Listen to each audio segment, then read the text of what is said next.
તો અમે પૂગી ગયા અહીં નિષ્કલંક મહાદેવ. રાતના વાગ્યા છે લગભગ 9 જેવું થયું હશે અને પ્રસાદી લઈ લીધી હતી. રાજપરાથી પ્રસાદી લઈને જ નીકળ્યા હતા. પાછળ રહ્યું મંદિર, આ રહ્યું નાઇટ મોડ જો આઈફોનનો, આ રહ્યા હોન્ડા. હવે પૂગી ગયા અહીંયા અને હવે કાંક સુવાની વ્યવસ્થા કરશે કે ક્યાં સોસી તે ગોતસી. અંકલેશ્વર મહાદેવે ક્યાંય રોકાવાનો મેળ ન થયો તો એની પહેલાં છે ને એક બાપા સીતારામની મટોરી છે ત્યાં અમે રોકાણા.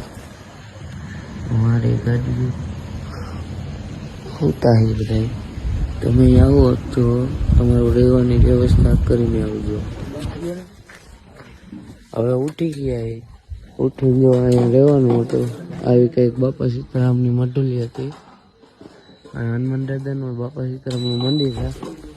હવે જાય ભાઈ બરસ કરીને બધા તૈયાર એટલે વાળ હોય ને મોટું બધું જોઈ નીકળી. સવારનો ચા નાસ્તો દરિયા કિનારે, વ્યૂ તમે જોવો એમ થાય ઓહો. ગાંઠિયા લીધા હતા રંગોળાના. જો અહીંયા અમે આવ્યા હતા ફોટા પાડવા. હા ક્યાં ગયા ધર્મેશ કાકાની? એ આમ બેઠા દેખાય તો નાસ્તોની આજે કરી નહીં હોય. આમ તમે વ્યૂ જો એકવાર. વાહ હે મંદિર. હજુ પાણી ઉતરું નથી એટલે નહીં જવાનું. થોડીક વાર રહીને જાહી ફોટા પાડી લઈ ત્યાં લગી કલાક એક.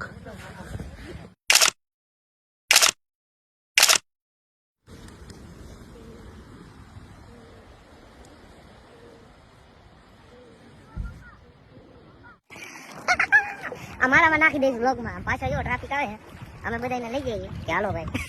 પૂગી ગયા હે ભાઈ અર્ધ વચ્ચે. પાણી હવે અહીંયા લગી આવી ગયું હે.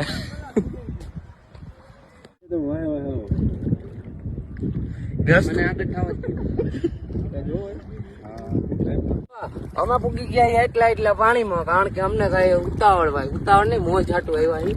આ મોજ માટે કાંઈક રિસ્કી પણ થઈ શકે. અમે તો ખાલી એમને ગયા હતા આગળ કે કેટલું પાણી છે જોવા માટે. તમે કોઈ આમ ન જતા. જો ભાઈ અમે પૂગી ગયા મંદિરે, નિષ્કલંક શ્રી નિષ્કલંક મહાદેવ. હર મહાદેવ. આમ જો આ બધા આજે આયલા હવે ઘણા ઉભા રહી ગયા હે. પાણી ધીમે ધીમે ઉતરે છે. આટલે હતું પાણી, આ આખું પલળી ગયું.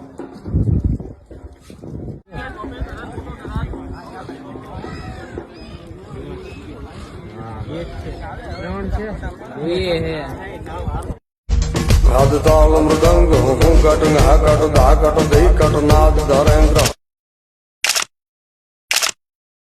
ઉભા ખાઈ લેવા દે પેલા ઉભો રહે યાર. મને લઈ ગયો હમણાં બધે.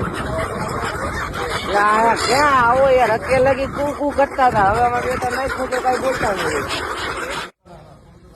અત્યારે પાછા આવી ગયા બાપા સીતારામની મઢીએ, કારણ કે હાથ પગ બગડી ગયા બધાના, એટલે પાછા આવ્યા છે આ નાવા ધોવા, બાથરૂમ પાણી કરવા.